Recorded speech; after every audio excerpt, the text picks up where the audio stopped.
We've had some exciting days in the last week, I would say, mostly good.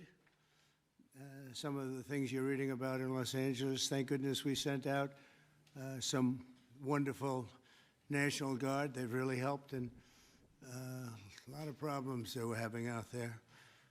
They were afraid to do anything, and we sent out the troops, and they've done a fantastic job. So I want to thank them very much. I also want to thank you for being here as we discuss one of the most exciting parts of the One Big Beautiful Bill. It is indeed a big, beautiful bill, and it's doing very well. The Trump Accounts, as they call it, pilot program, which will make it possible for countless American children to have a strong start in life at no cost to the American taxpayer, absolutely no cost. It's going to have a huge impact. I want to thank House Speaker Mike Johnson for, number one, being a great speaker, and number two, perhaps slightly less important, for being here today. Thank you, Mike. Along with Chairman Jason Smith, who's fantastic, and Representatives French Hill, August Pfluger, Blake Moore, Rob Bresnahan, and Frank Lucas. Thank you all, fellas. Thank you very much. We appreciate it very much. Thanks as well to many top business leaders from Invest America, CEO, Council. It's been a wonderful council. They've come up with some fantastic ideas. We're putting them into use. They're really the greatest business minds we have today. These men and women lead large, successful companies, and they're committed to contributing millions of dollars to the Trump account. And it's really, it's going to be something incredible for children and for their employees in many cases. Here is how the accounts work. For every U.S. citizen born after December 31st, 2024, before January 1st, 2029, the federal government will make a one-time contribution of $1,000 into a tax-deferred account that will track the overall stock market. In other words, it'll be pegged to an index that we'll pick. Right, Michael? We'll pick it. We'll pick a good one. Maybe you should be the index. I'd like to have that. These kids would be very wealthy if that were the case. That would be a good idea. I think we might do that, Michael Dell. These accounts will be private property controlled by the child's guardians, and in many cases, those guardians will be the parents. We think probably the parents will be the guardians. They'll be open for additional private contributions each year from family, friends, parents, employers, churches, private foundations, and more. This is a pro-family initiative that will help millions of Americans harness the strength of our economy to lift up the next generation, and they'll really be getting a big jump on life, especially if we get a little bit lucky with some of the numbers and the economies into the future. In addition to the substantial financial benefits of investing early in life, extensive research shows that children with savings accounts are more likely to graduate high school and college, buy a home, start a business, and are less likely to be incarcerated. Trump accounts will contribute to the lifelong success of millions of newborn babies. They are fully, and this will be very interesting, I think, for everybody to hear, they are fully funded through targeted reforms in the One Big Beautiful Bill, like the $1.7 trillion in mandatory savings, welfare reforms to stop waste and fraud, a 3.5% remittance tax, and more. And it's just a part of that. The One Big Beautiful Bill is among the most important pieces of legislation in our country's history. I don't think there's ever been anything bigger.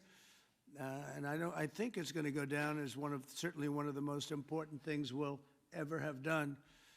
In addition to the largest tax cuts in the history of our country, including the most powerful border security measures ever, it delivers major economic relief to the American workers' families.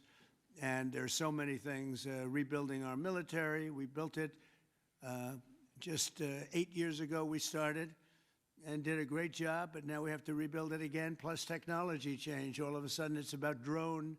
You know, we have a new form of warfare. It's drone warfare. So a lot of things change. We did a great job with the military, but now we're going to have to do some little tweaks, to put it mildly. And we'll be doing that, and we have it all nicely funded. I look forward to signing this into law. It's really something that we're having such an opportunity. And I have to say, he's here with us. He's a person that I've admired for a long time. You take a look at what he's done and followed his record. And it's Dell chairman, Michael Dell. He's done such an incredible job. It's, as a business person, I study business people, and that's a perfect one to study. It should be almost mandatory reading. So I want to congratulate you on that, and thank you for the idea, because you're the first one that really brought this to my attention. I know that you and your friends have been talking about it for a long time, but other presidents didn't get it done, Michael, right? So we got it done. Congratulations. Thank you very much. Sure. I want to also give some recognition to my friend Brad Gerstner, who helped get us all organized and that's right. And actually thank you very much. Good, Brad. Spearheaded this. Good. And also we have with us a very powerful man in the world of business, CEO David Solomon of Goldman Sachs. David, thank you very much. Thank you for having me here today. Friend. Thank you. Thank you very much. Uber CEO Dara Khosrowshahi. Where is Khosrowshahi? Right here. Where? Thank you very much. That's a hell of a name, but you've done a hell of a job. So that's appropriate. And also, again, Chairman Smith for doing such a job. Nobody knows taxes better than Chairman Smith. When we have a problem, Mike, we go to see Chairman Smith, right? So I want to thank you very much, Dara and Chairman Smith. I appreciate it. So I'd like to begin by asking Speaker Johnson to say a few words, and I think then we're going to go to Michael Dell, David Solomon, we're going to go to Dara, and then to Chairman Smith. Thank you very much. Mr. President, thank you so much for your bold, visionary leadership. It is the key to all of this great success that we are achieving. And the One Big Beautiful Bill, it is not an overstatement to say it will be one of the most consequential pieces of legislation in the history of Congress. There's a lot in here. And by extension, or I would say it is an extension of the figure who I believe will be the most consequential president of the modern era, if not all American history, and that's the gentleman sitting to my left. So I want to thank you for that. Thank you very much. That's a beautiful statement. Huh? Well, I like him too. Thank you. It's a statement of objective fact, and every working American understands, I think, the principle behind this concept that we're discussing today. If you have a 401k, you understand the power of investing early for the future. Trump accounts take that same principle, and they apply it from the very beginning of Americans' lives. It's a pretty simple concept. The families that opt in will receive a one-time payment of $1,000 to a Trump account that parents can contribute to. It's a bold, transformative policy that gives every eligible American child a financial head start from day one. Republicans are proud to be the party, we always have been, that supports life and families and prosperity and opportunity. And Trump accounts are all about setting up the next generation for success. For future Americans, this early investment could really be the game changer. It could be a difference. It could pave the way for paying their way through college.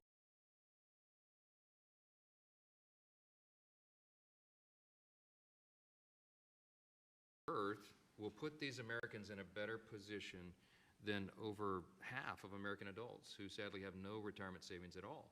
So this would be a remedy to that great problem. And it will encourage the free market. It will encourage investment and understanding of capitalism. All these things that we want to foster among the American people so that the economy and individual lives can flourish. Of course, none of this happens unless we pass our One Big Beautiful Bill through Congress. And we have at stake the largest tax increase in American history if we fail to deliver. And we will not have this rocket fuel to the U.S. economy, and that's why this is so very important. Passing this pro-growth legislation will help every single American. From Trump accounts, this is one of the components of it, to eliminating taxes on tips and overtime, to reducing red tape on Main Street. And the One Big Beautiful Bill is going to drive prosperity. It's going to create jobs across the country. It will make all boats rise. Wages will go up. Job participation levels will go up. We'll have more opportunity, more economic opportunity for more people. So you can climb up that ladder to the next step. The typical family with 2 children is going to see their take-home pay increase by up to $13,300 a year. That's real money to real people.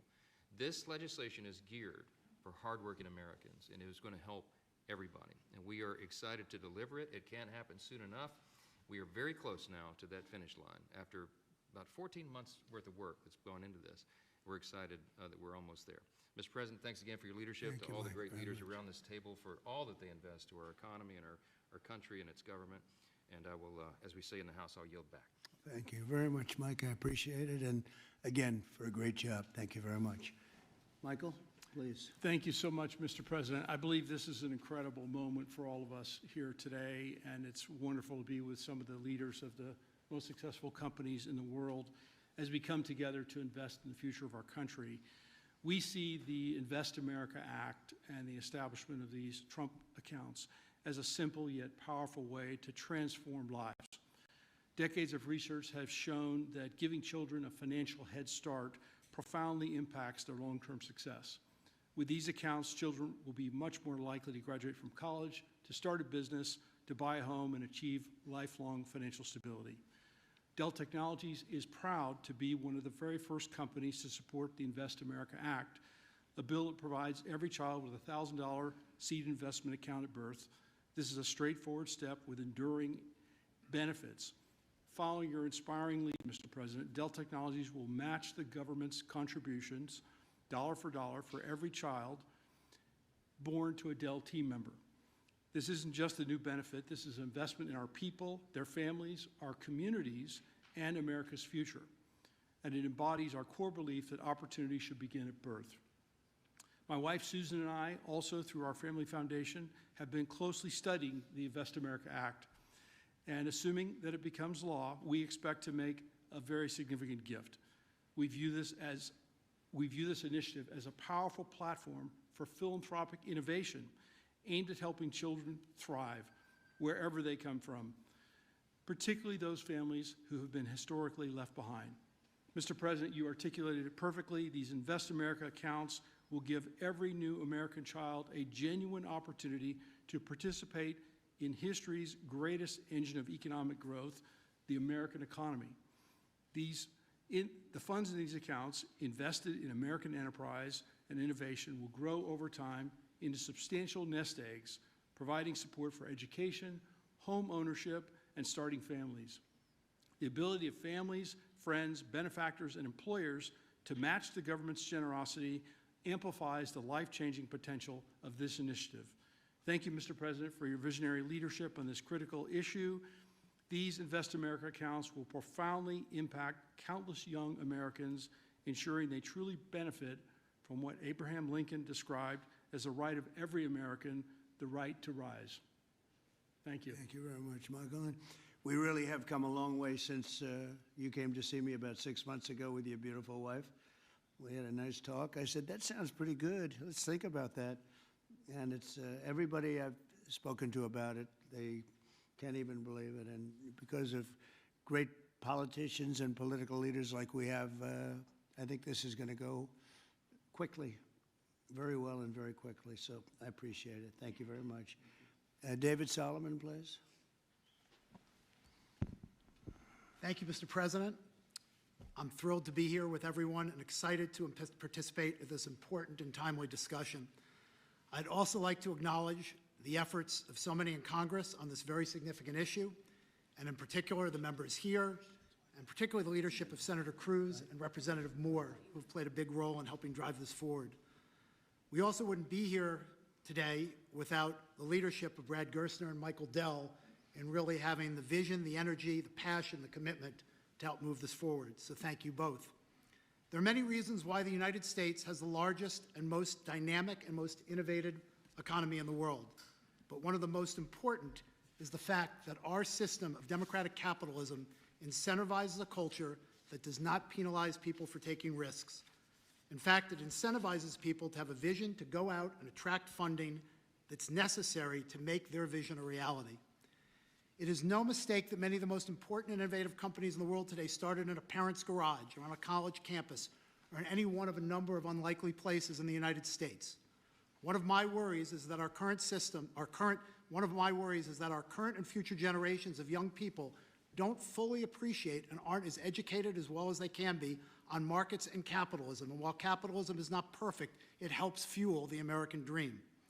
This initiative gets at the core of binding those future generations to the benefits and the potential of America's great companies and markets. Early childhood investments have far-reaching benefits, and Goldman Sachs is proud to support this initiative. This is an exciting opportunity for public-private partnership and for both communities and companies to invest in young people, the future of America. Once we see the Invest in America Act signed into law, Goldman Sachs would be excited to further support this Invest in America initiative. We believe passionately in our capital markets. They're an enormous competitive strength for the United States, and we know that our economy's future vitality is dependent on young people understanding the power of investing for the long term and sharing in the benefits of ideas that bring value to the lives of people around the world. Thank you, Mr. President, for helping drive this forward, and I look forward to continued partnership on this effort. Thank you very much, David. Dara, please. Thank you. Good afternoon, everyone. Thank you, Mr. President, for hosting us here today. It's an incredible honor to be here in a place that symbolizes the very opportunity that has defined my life. Thank you, Brad. Thank you, Michael, for your vision. We all strive to build something that lasts, and the Invest in America Act is a legacy that is going to last for generations. President Trump, thank you for your leadership. Your support is going to turn this powerful idea into a powerful reality for millions of young Americans. Now, I was 9 years old when I came to this country, and my family arrived in America having fled the Iranian Revolution. We had lost everything that we had built. But we gained something far more valuable here. We gained a chance to rebuild again. We had a close-knit family, we had access to world-class education, and we had the one thing that fuels every American dream, and that's hope. So what if we could bottle up that hope? What if we could give that same power of hope, real, tangible hope that comes from having a stake in your own future and a stake in the best companies in the world to every single child that's born in this country? That's the promise of the Invest America Act. It's not just an account, it's a launch pad. It puts the unstoppable engine of compounding to work for our kids, building a future for them from day one. This mission is personal to me, and it's core to us at Uber. Every day we see people using our platform to create opportunities for themselves, to save for a home, to pay for tuition, to build their own American dream one trip at a time. And that's why Uber is so proud to support this bill, which also includes benefits for millions of Uber drivers and couriers in the form of no tax on tips. Mr. President, our earners are grateful for your support. Thank you very much. Right? What a great job. You know, when you think we're doing a lot of work on Iran right now, and Yes. I see that what you just said, you came here and they took it Absolutely. all away from you, and you started, and you've become one of the biggest anywhere in the world. What a great story that is. Thank you very much, Mr. President. Congratulations. And we wish you Amazing. all the success there. Thank you very much. We'll need it. We're going to need it for that. That's it. They're tough negotiators. They're great negotiators, Yes. among the best. Look at Yes. you. Thank you very much. Thank you. Appreciate it, Dara. Jason, please. Thank you, Mr. President. I want to first start off by thanking you for your leadership, your vision, your commitment to workers and families throughout this country. The One Big Beautiful Bill would not have been possible without you. And it delivers the largest tax cut in U.S. history, the largest mandatory spending cuts in U.S. history, the most significant welfare reforms in U.S. history, and the largest one-time investment in border security. So it's things to be extremely proud about. Representing Southeast Missouri, I'm extremely proud about how you're delivering for working families. No tax on tips. A waitress like the waitress in Nevada that talked to you about no tax on tips, and the other 4 million tipped employees in the country, they will see an extra $1,700 in their paycheck because of the no tax on tips. That's significant for someone who's just trying to put food on their table and clothes on their backs. The linemen working overtime to restore power will get an additional $1,750 into their paycheck.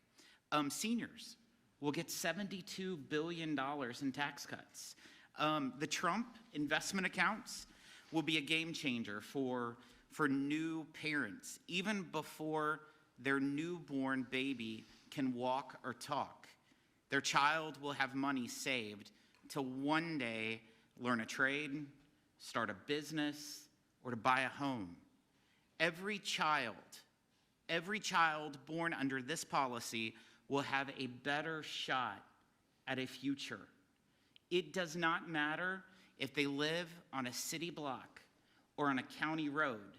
This will make a significant difference to their lives, and it's because of your leadership, Mr. President, and we say thank you.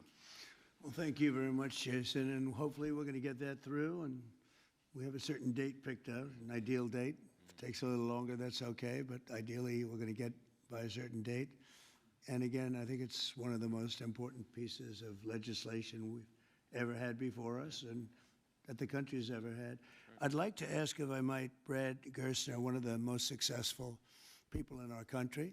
I'm a friend of Michael very much, and Michael has great respect. And if you don't mind, Brad, I'd like to say a few words, please. Thank you. Well, first, it's a great honor and privilege to be here. We wouldn't be here without your leadership. And for me personally, to be here with my son, Lincoln Gerstner, happens to be named after the gentleman over your right shoulder. Where's Lincoln? Well, he's good looking. He's much better looking than you. What happened? You know, hey, we all want our kids to be better than ourselves. But it was around our small kitchen table that this idea was really born. I started off like Jason Smith in a small rural town in Indiana. My dad had lost everything in 1978 trying to start an auto parts company, and the Japanese were tearing apart our auto industry. We had double-digit interest rates and inflation. Our family mortgaged the house to keep the company going and ultimately lost everything. So I know a little something about starting with nothing. And I know what it felt like that first time you had a little skin in the game, where you thought you had a shot. You went from nothing to something. And like Dara said, that is the great story of America. The promise that there's mobility, the promise we can move up that ladder. But today, we've moved to a society of dependency, right? I saw somebody answer the White House's tweet on this today by saying the answer to socialism is more capitalism. This is more capitalism. Yeah. This is aligning every child in America with the upside of free markets and the benefits. And that is your Main Street agenda, Mr. President. No tax on tips, that doesn't help rich folks. That helps the people who feel left out and left behind. No tax on overtime, no tax or deduction on Social Security, and the Trump accounts, right, that everybody in this room are here and we've been working so hard on, but would never come to fruition without your leadership. Those will change the game forever. It makes America an ownership society again, because all of those kids will see the benefit of compounding. If you start with $1,000 and $750 is added a year by parents, grandparents, by churches, by the companies in this room who will all contribute to the accounts of the kids of their employees, by the great philanthropists in America. I think $750 is a low estimate per year. I think so. But if you do that, by age 18, Mr. President, these are worth $50,000. By age 30, they're worth $175,000. And if you do it every year of your life, at age 50, they're worth $1 million. You are giving the shot for every American to feel like they're in the game again, part of America with that economic mobility, that dream that led Michael Dell to start Dell Computer in his dorm room, Dara to feel like he had a shot after coming here from Iran, and a couple poor kids from Missouri and Indiana to make it to where we are today. So thank you for your leadership. This would not happen without the reconciliation bill and the work of the many in this room, but spearheaded by the Speaker and Jason Smith, the big, beautiful bill. This is the vehicle to get the Invest America Act passed. So thank you, sir. Oh, thank you very much, Brad. Great job. And nobody knew I was going to call you. He might have done the best job of the group. Got to think about that, Mike. Good recommendation, Michael. Does anybody have any questions? I think it's something that's really got to be talked about, because it's somewhat of a miracle that we're close to pulling it off. Please. What's the latest estimate on when you think the big, beautiful bill will pass? We put Independence Day as a self-imposed deadline, and we certainly hope, I believe, we can still meet that. It's up to the Senate. The bill's in the Senate's hands now, but spoke with Leader Thune as recently as last night. He's feeling very optimistic. You see the Senate going through the same deliberations we went through in the House, except we had 14 months to do it. They've got a truncated time period to get that done, but as you all know, I've encouraged my dear friends and colleagues over there, don't modify it too much, because we've got a very delicate balance that we reached, and it took us a long time to get there, and we don't want to upset that balance too much. So they're putting their fingerprints on it. I hope it'll be a light touch, and they'll send it back, and we'll get this thing done and get to the President's desk. And really, we have tremendous spirit. I've never seen anything like it. There's just an unbelievable, we'll always have a couple of people. I don't want to use the word grandstanders. I'd never use such a word, but you'll always have that a little bit. But maybe you won't even have that. Who knows? There's tremendous spirit for this bill. I think like we haven't seen very much, Jason, right? We haven't seen too much. So I think it's going to go pretty quickly. Mr. President, how did your phone call go with Prime Minister Netanyahu? You just mentioned Iran. Did you discuss Iran? Very Did you well. discuss We the discussed a lot of the things. Gaza war? Yeah, we discussed a lot of things, and it went very well, very smooth. We'll see what happens. You know, we're trying to do something with a country we just spoke about, Iran. I think you should negotiate this. You might be better. I think I'm going to send you today. What a good idea. This could have been the idea of the day. We'll have Dara get up and negotiate. They are good negotiators, but they're tough. Sometimes they can be too tough. That's the problem. So we're trying to make a deal so that there's no destruction and death. And we've told them that, and I've told them that, and I hope that's the way it works out, but it might not work out that way. We'll soon find out. Yeah, please. Mr. President, in 2020, when you were talking about unrest in American cities, you said, quote, "We have to go by the laws. We can't call in the National Guard unless we're requested by a governor." What changed now? Why is this situation different to not consult with Governor Newsom about this? Well, the biggest change from that statement is we have an incompetent governor. So I talked about governors, but I didn't talk about, he's an incompetent governor. Look at the job he's doing in California. He's destroying one of our great states. And if I didn't get involved, if we didn't bring the Guard in, and we would bring more in if we needed it, because we have to make sure there's going to be law and order. You had a disaster happening. And they now admit it was a disaster. I watched the chief yesterday, who's a good man, by the way, and he said, "Wow, we're lucky we did this because they were overwhelmed. You saw what was happening." So we did the right thing. Everybody agrees to that. But you have a governor who let the city burn down, didn't want water to be sent down to him. I sent billions of gallons of water. I wanted to do it in the first term. He wouldn't do it over. I don't know, they have environmental reasons, but there were no environmental reasons. I think it's just a political philosophy. But it's lucky for the people in Los Angeles and in California that we did what we did. We got it just in time. It's still simmering a little bit, but not very much. Yep. And what crime has he committed that would warrant his arrest? What crime has Governor Newsom committed? A crime has he committed? Yeah, to warrant his arrest, as you had I think his suggested earlier. primary crime is running for governor because he's done such a bad job. What he's done to that state is like what Biden did to this country. And that's pretty bad. It's the wrong philosophy. Thousands, hundreds of thousands of illegal immigrants, many of them prisoners. They're taking up your health care. They're taking up your space in schools. They're taking up your hospital. And in many cases, they're criminals.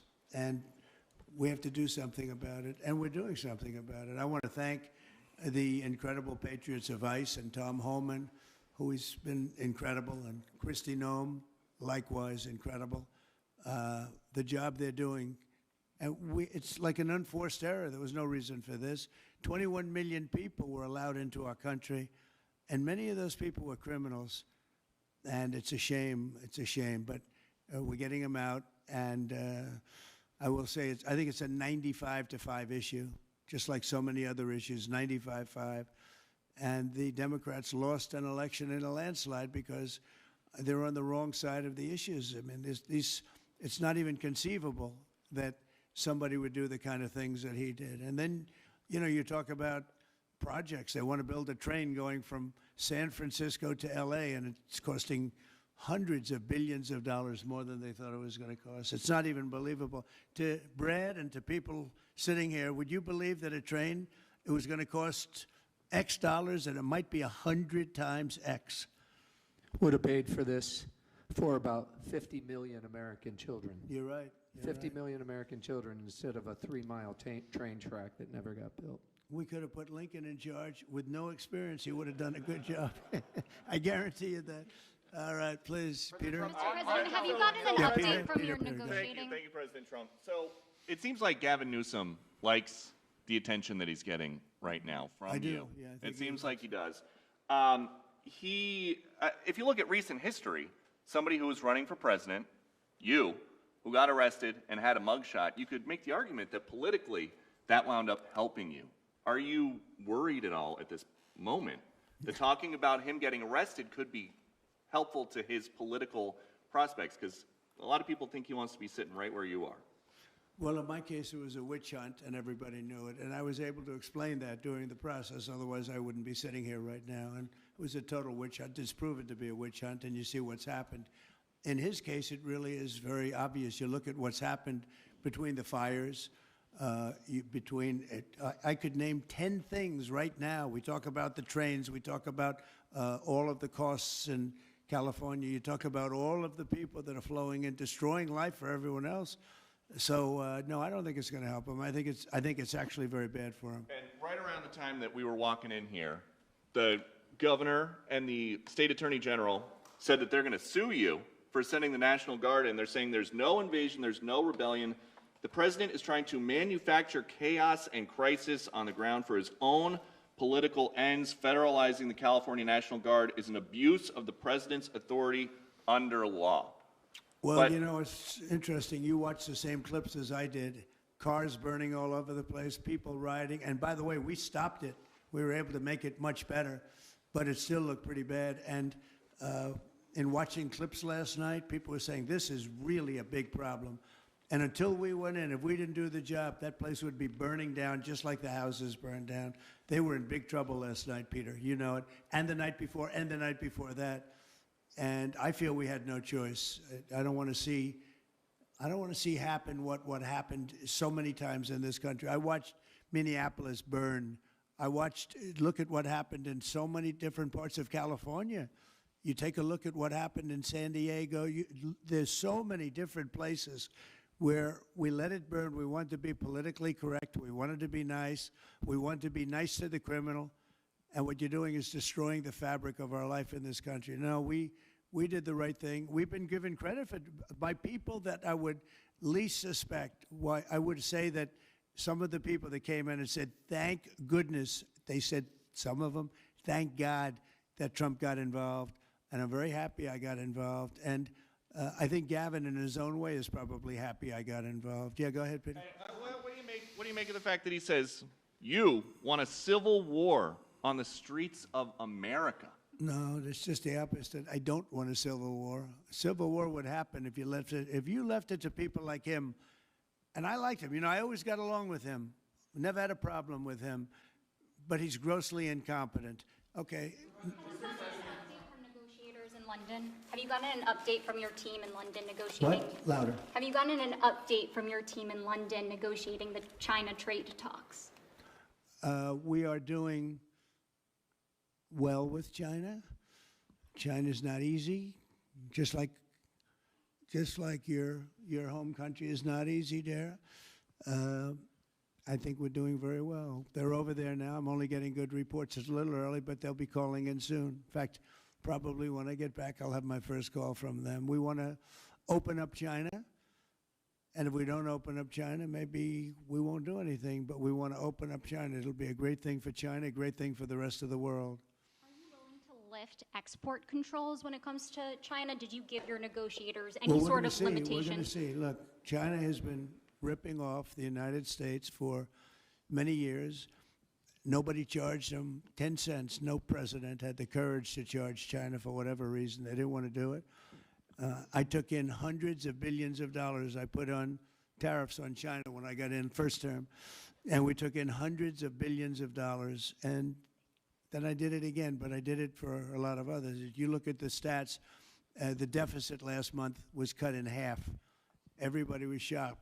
I wasn't shocked. I think a lot of the people at this table weren't, because They saw the billions of dollars that were pouring in, and the tariffs hadn't even started yet, just about. They were in cars. They were in some countries at a very minor level.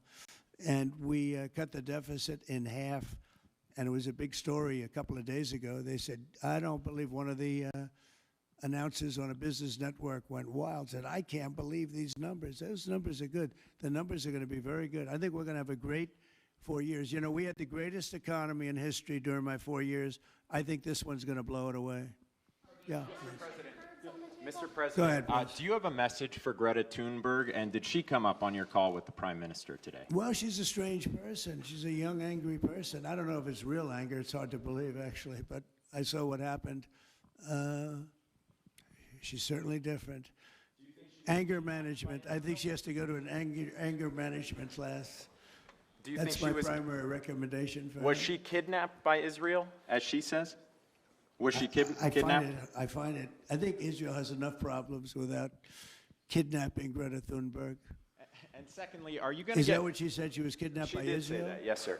Are you going to get rid of the Tesla and the Starlink service that you have here at the White House? No, I haven't heard that. I mean, I may move the Tesla around a little bit, but I don't think we'll be doing that with Starlink. It's a good service. Where are you going to move it to? Move it around, what do you mean? I have a lot of locations. Actually, about the Tesla. I had so many locations that I don't know what to do with them all. About the Tesla, did you ever see Elon Musk get physical with the Treasury Secretary? No, I didn't. And I tried to They ask... did have an argument, but I didn't see it. I didn't see a lot of physicality there. And there was this New York Times report that he did not want to talk about, Elon Musk, that alleged that he, towards the end of his time in the White House, was blurring the lines between recreational use of drugs and medicinal. Do you think he ever had drugs here at the White House? I really don't know. I don't think so. I hope not. Look, I wish him well. You understand. We had a good relationship, and I just wish him well. Very well, actually. Yeah. About aid in Gaza, you mentioned now the flotilla. Do you have a response at all about Israel intercepting this boat? And can you give us an update on what's happening to the entry of aid into Gaza right now? We've had people being shot by Israeli forces who are trying to get aid from the Gaza Humanitarian Foundation. Yes. Gaza right now is in the midst of a massive negotiation between us and Hamas and Israel, and Iran actually is involved. And we'll see what's going to happen with Gaza. We want to get the hostages back. That's all I can tell you. Yeah, please, in the back. I can go back to California briefly. You had said yesterday when asked by reporters that it was not an insurrection taking place, but then on True Social a bit later, you had said they were insurrectionists. After what you've seen You're now... talking about in L.A.? Yes, sir, in L.A. I wouldn't call it quite an insurrection, but it could have led to an insurrection. I mean, that was a lot of harm that was going on last night. I watched it very closely. And it was amazing that the job that the National Guard did. And by the way, the police were working very hard also.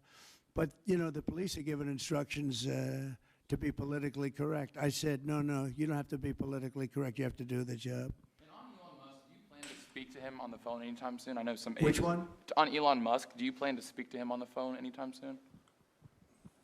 I haven't really thought about it, actually. I would imagine he wants to speak to me. I would think that. If I were him, I'd want to speak to me, and maybe he's already called. You'd have to ask him whether or not he's already called. But I'd have no problem with it. If he calls you, pick up and speak to him? Well, I don't want to say that, but I would imagine he'd want to talk to me. You were supposed to get a counter Yeah, please. proposal. You were supposed to get a counter proposal from Iran today. Have you gotten that proposal? And what is the main impediment? We have a meeting with Iran on Thursday, so we're going to wait till Thursday. And what's for the that main proposal. impediment to getting a deal? Well, they're just asking for things that you can't do. They don't want to give up what they have to give up. You know what that is. They seek enrichment. We can't have enrichment. We want just the opposite. And so far, they're not there. I hate to say that, because the alternative is a very, very dire one. But they're not there. They have given us their thoughts on the deal, and I said, it's just not acceptable. Was the main topic for Prime Minister Netanyahu today when you spoke? I would say, yeah. I don't know what else. I can talk about the weather. Well, you can talk about Lebanon also, sir. Pretty The much, Lebanon. that's the main topic. Lebanon is the We ceasefire in talked about Lebanon. Lebanon Yes. also, yeah, we What- did. What about Lebanon, sir? Well, Lebanon's working very hard. They have a great new ambassador that I put there, man I know very well. He's very smart. I didn't even know he was Lebanese. And I said, why would you want Lebanon? He said, I was born there. I love it. I love the people. I said, you know, it's very dangerous going to Lebanon. There are some ambassadorships that are wonderful. There are some that are dangerous. I said, Michel, his name is, it's a he, Michel, very elegant man. And I said, why would you want this? And he said, because I love my country and I love those people. I said, it's very dangerous. He goes, I don't care. This is not a man that lived on danger. He's a very successful man from here. And he wanted to be the ambassador despite probably a very dangerous situation he's going into. You see what's going on. But I had great respect for that. He loves that country. He loves it. He was born there. He loves the country. Yeah. Mr. President, you've got a big, beautiful parade coming up on Saturday. We do. What's your biggest expectations for that? And I've got a second question in regards to Gavin Newsom. But go ahead and talk about the big, beautiful parade. It's such a, thank you, Brian. It's such a, I think, important moment for this country. You know, 2 weeks ago, I was calling people and back and forth with leaders, including President Putin, including French president, including lots of different people. And all of them said, we're celebrating victory in World War II. And I said, wow, isn't that amazing? We're the only one that wasn't celebrating, and we're the one that won the war. Now, Russia did help. They did lose 51 million people, in all fairness. People would say, oh, he's sticking up for Russia. No, they lost 51 million people. And, you know, can't forget that. But France was celebrating. And, as you know, Hitler made a speech at the Eiffel Tower. But when I spoke to President Macron, he said, oh, we are celebrating the great victory of World War II. And I think that's great that he was doing it. But we're the one that won it, and we weren't celebrating. I said to myself, you know, isn't that crazy? And I think it's time for us to celebrate a little bit. You know, we've had a lot of victories. We won 2 world wars, and then we go out and change the name of the forts where we won the wars. You go out, we win world wars from Fort Robert E. Lee, from Fort Bragg, from all the different forts. And what do? We change the name of the forts because we want to be politically correct. So a lot of them were changing back. You probably noticed Fort Bragg and others. But I think it's a time to celebrate our military. You know, we've rebuilt our military largely. Little low on ammunition. That's because it goes out very fast to other countries, one in particular. But we'll get that back very quickly. But we have a military the likes of which nobody has. Nobody comes close. We have the best equipment in the world. We make the best equipment in the world.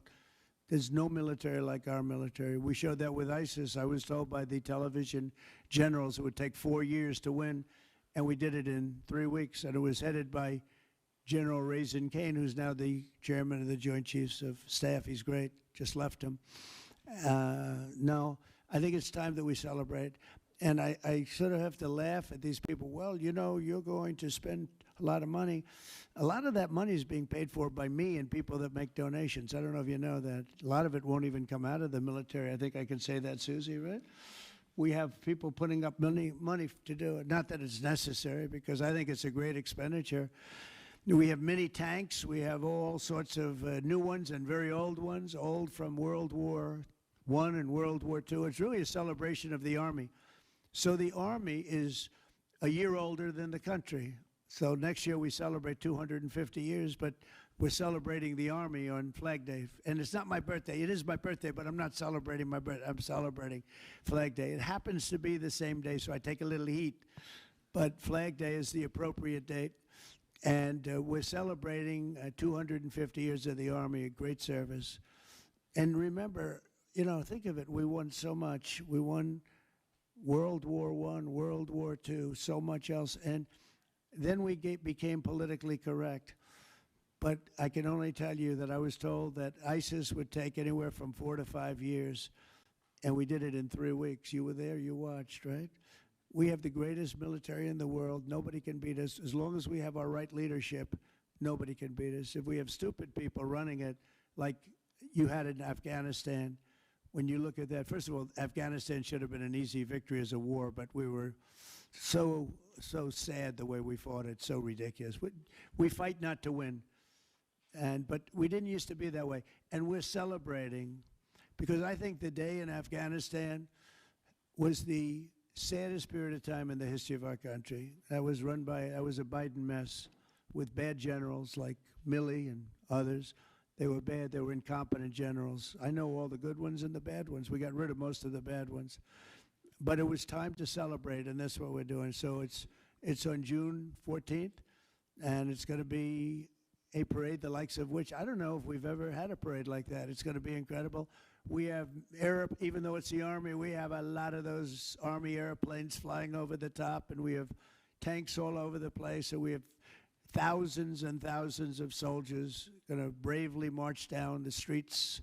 It's going to be a beautiful day, I think, and we're going to celebrate our country. You spoke of leadership, and real quickly, speaking of Gavin Newsom, is he the right leader for California, considering how massive their economy is and all these U.S. investments coming in?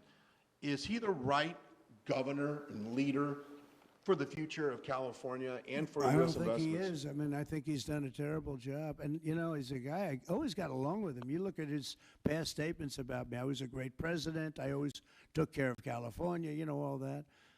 But I'm just talking on results. You look, you know, here's the advantage of beautiful weather, maybe the best weather of any state when you think about it. Beautiful weather, beautiful ocean, beautiful everything. You have all the advantages, and he didn't take advantage of that. And he's let people come in by the millions who are overrunning your hospitals, your education system, and your police. Your police are being overrun. Look at what's happened. He should only be happy I sent in the military, because if I didn't send them in, you would have had a problem there, the likes of which we haven't seen in a long time. Yeah, please. Thank you, Brian, very much. Supersonic flight. Supersonic? Yes, sir. I know you just signed an executive order on it. Do you want to see a supersonic Air Force One in the next 10 years or so? Oh, well, I don't care too much about that, but I would like to see, you know, if you think about it, flight, the word flight's an interesting word, but it's probably the only category where we've actually gone backwards, because we used to have the Concorde, and we could fly to London, Brad, very quickly and nicely.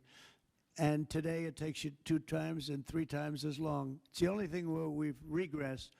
By the way, the Concorde, to my way of thinking, to this day, Michael, because you're very much into aesthetics, I know, but to this day was one of the most beautiful pieces of art I've ever seen. It was a piece of art, the beauty of the Concorde. It was the most beautiful plane, but it was you know, got you there in half the time.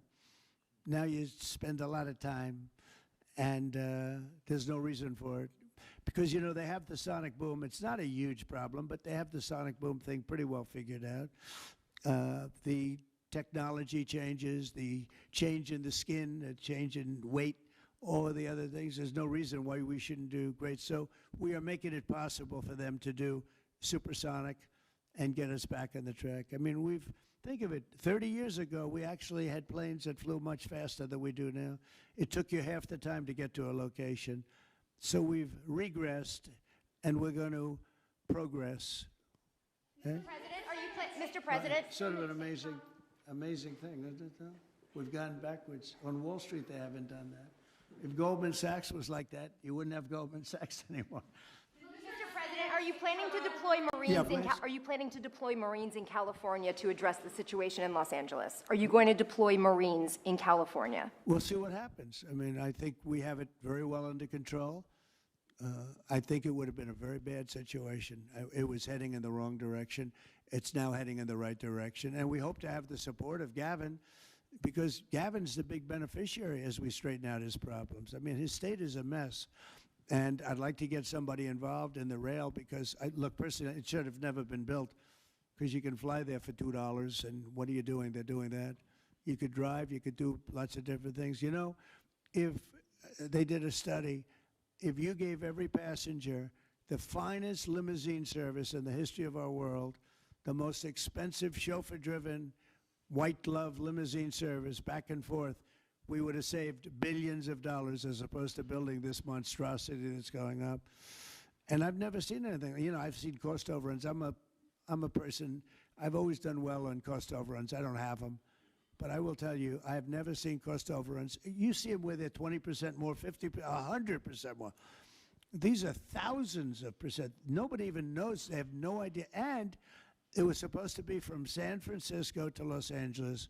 Well, they just made it way outside of Los Angeles. Where it's stopping in the middle of, I don't want to say nowhere because I happen to like one of those little cities very much, but it's way short of the destination. And our government is saying, you know, why are we involved in this thing? It's been handled so badly before him, but he really blew it. So, you know, all right, one more question. Speak to any of the discussions that were had there and the purpose of that retreat, your time at Camp David? What? Your time at Camp David, can you speak to what discussions were had there and the purpose of that retreat? Well, I don't want to speak to discussions. I mean, I told you what we were there for a little bit. We had discussions on many topics. We had a group of people, a large group of people, including generals and admirals and lots of others. And all I can say is our country's in great shape. We're in great shape economically.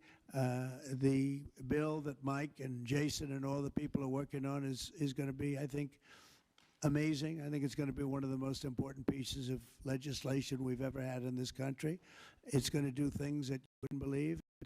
We're going to, you know, I have a very simple phrase. We ran an election on very simple words: make America great again. That's what we're doing. We're making it great. We're making it safe. We're making it beautiful. And we're making it very wealthy again. You know, wealth is okay. You need wealth to take care of lots of other people. We have to make our country better. It has to heal from 4 years of abuse. Our country was abused badly by a very incompetent person and a group of people that weren't incompetent, but they were radical left lunatics. And they ran the country with an auto pen. And I hope that law enforcement's looking at that very seriously. That's like a takeover of our country in a certain way, because this guy had no idea what he was doing. You saw that during the debate. You saw that in other cases. I mean, he had no idea. I saw it years ago. By the way, 40 years ago, he had no. He was bad 40 years ago. We're not just talking about. And they always like to say age, but it's not age. I know people 88, 89, 92. Bernie Marcus, who just passed away, was 95. I spoke to him a year before. He was 100%. It's not age. It's something else. But whatever it is, you can't have that in this country. The damage he's done to this country is unbelievable. But the good news is we've got much of it fixed already, and the rest of it will happen. Thank you all very much. Thank you.